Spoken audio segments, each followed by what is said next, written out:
Pemerintah kini mewajibkan Satuan Pelayanan Pemenuhan Gizi atau SPPG atau yang lebih dikenalnya dengan dapur makan bergizi gratis. Itu harus memiliki sertifikat Layak Hygiene Sanitasi atau SLHS. Nah, kewajiban tersebut ini berlaku setelah lebih dari 6.000 penerima manfaat MBG itu menjadi korban keracunan sejak Januari hingga September 2025. Lalu apa itu SLHS? Kita ke grafis berikutnya. SLHS adalah sertifikat Layak Hygiene Sanitasi, yaitu sertifikat resmi yang diberikan kepada tempat pelayanan makanan seperti SPPG yang telah memenuhi standar hygiene dan sanitasi berdasarkan ketentuan pemerintah. Nah, lalu apa tujuan dari SLHS ini? Kita lihat pemirsa bahwa tujuan SLHS itu diantaranya untuk menjamin kebersihan dan keamanan pangan yang disajikan. Kemudian juga untuk mencegah risiko penyakit akibat makanan yang tidak higienis. Nah, berikutnya tentu untuk melindungi masyarakat terutama kelompok rentan yaitu anak-anak, ibu hamil, lansia yang menerima makan bergizi gratis. Tentu ini harus menjadi concern utama serta meningkatkan tentunya standar layanan di fasilitas pemenuhan gizi. Nah, lalu bagaimana cara untuk mendapatkan SLHS dan siapa sebetulnya lembaga yang menerbitkan SLHS ini? Kita ke grafis berikutnya. Jadi cara untuk mendapatkan SLHS yaitu pengelola SPPG itu mengajukan permohonan ke Dinas Kesehatan setempat. Nah, kemudian dilakukanlah pemeriksaan lapangan dan penilaian sanitasinya. Setelah itu dilakukan, jika memenuhi syarat maka diterbitkanlah SLHS itu.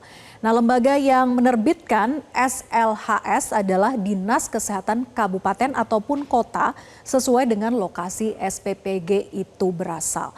Nah, lalu apa saja faktor penilaian dari SLHS? Kita ke grafis berikutnya. Jadi yang pertama pemirsa adalah terkait dengan kebersihan lingkungan dan juga dapur. Yang kedua yaitu kualitas air bersih dan sanitasi. Kemudian kesehatan dan kebersihan petugas serta prosedur pengolahan dan penyimpanan makanan. Nah, yang terakhir ini adalah harus melakukan pencegahan kontaminasi dan pengendalian hama. Kita ke grafis berikutnya. Ini mengutip pernyataan dari Menko Pangan bahwa setiap SPPG itu wajib memiliki sertifikat Layak Hygiene Sanitasi atau SLHS. Nah, untuk memastikan makanan yang disediakan itu aman, layak, dan sehat, ini juga menyangkut terkait dengan kesehatan generasi bangsa. Nah, pemirsa, kasus keracunan makan bergizi gratis ini harus menjadi wake up call ataupun alarm serius pemerintah harus cepat tanggap dalam menyikapinya. Karena kasusnya semakin banyak dan anak-anaklah yang menjadi korban. Sudah menjadi kewajiban setiap anak di negeri ini mendapatkan hak untuk dilindungi, keselamatan mereka haruslah yang paling utama. Kita ke grafis berikutnya, pemirsa. Mengutip pernyataan dari Kepala KSP Kodari bahwa dari sekitar 10 ribuan SPPG yang ada sebanyak 8.549 itu belum memiliki SLHS. Nah, bayangkan saja pemirsa, total SPPG di Indonesia itu per tanggal 30 September 2025 ada 9.642 SPPG dan sementara yang memiliki SLHS hanya sekitar 1.093, yang belum memiliki SLHS adalah 8.549. Artinya kalau di prosentase hanya sekitar 11,3% yang memiliki SLHS. Lalu bagaimana sebetulnya pengawasannya selama ini? Kok bisa SPPG itu beroperasi tanpa SLHS? Nah, pemirsa, setelah ramai kasus keracunan MBG, masyarakat diberikan ruang untuk bisa melaporkan melalui layanan pengaduan. Kita ke grafis berikutnya. Jadi mengutip pernyataan dari Wakil Kepala BGN Nani S. Deang bahwa BGN itu ingin pelaksanaan MBG bisa berjalan dengan transparan dan juga berkualitas. Karena itu masyarakat diberi ruang untuk menyampaikan aduan maupun masukan. Nah, ini juga menindaklanjuti kasus keracunan MBG. BGN itu membuka layanan pengaduan di nomor hotline berikut ini. Kita ke grafis berikutnya. Jadi ada dua nomor pengaduan pemirsa, hotline yang disampaikan adalah 0882 9380 0268 untuk operator 1, kemudian operator 2 yang di bawahnya. Nah, layanan pengaduan MBG ini diperuntukkan bagi makanan berisiko gizi rendah ataupun ilegal maupun keracunan makanan ataupun makanan yang tidak sesuai dengan standar.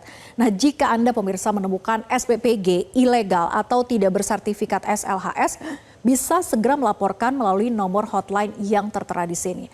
Nah, maraknya kasus anak-anak keracunan makanan MBG ini harus ditekankan bukanlah masalah sepele. Dan ini juga bukan soal angka. Ini kondisi serius yang harus segera ditindak agar tidak terus-menerus membahayakan kesehatan anak-anak. SLHS telah ditetapkan bersifat wajib, maka bagi SPPG yang tidak memiliki SLHS namun tetap beroperasi seharusnya ada sanksi yang menanti. Dan yang tidak kalah penting tentu bagaimana pengawasannya atas penegakan aturan.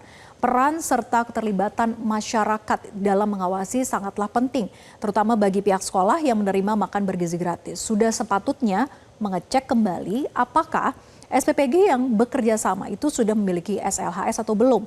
Nah, sekali lagi pemirsa bahwa SLHS ini adalah syarat minimum untuk menjamin keselamatan anak-anak dari keracunan makanan. Semoga ke depan tidak ada lagi anak menjadi korban keracunan MBG.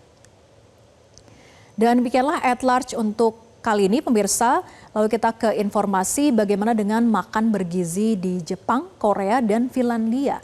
Mereka sudah terlebih dahulu sudah membuktikan bahwa keberhasilan program makan bergizi di sekolah yang bergantung pada kombinasi standar hygiene, pengawasan yang ketat, serta keterlibatan masyarakat.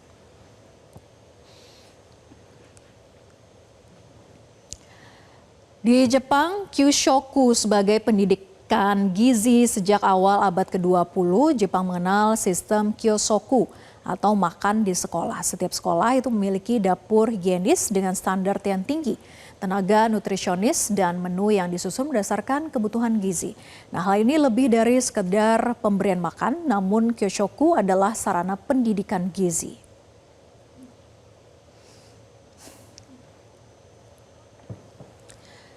Sementara di Korea Selatan menggunakan digitalisasi rantai pasok dengan mengambil jalur berbeda dengan memanfaatkan teknologi.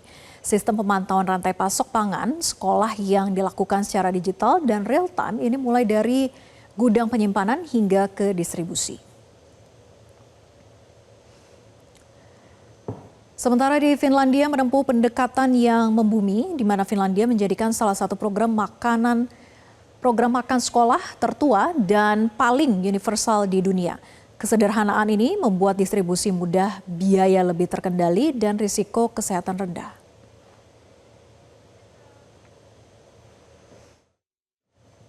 Jelajahi cara baru mendapatkan informasi. Download Metro TV Extend sekarang.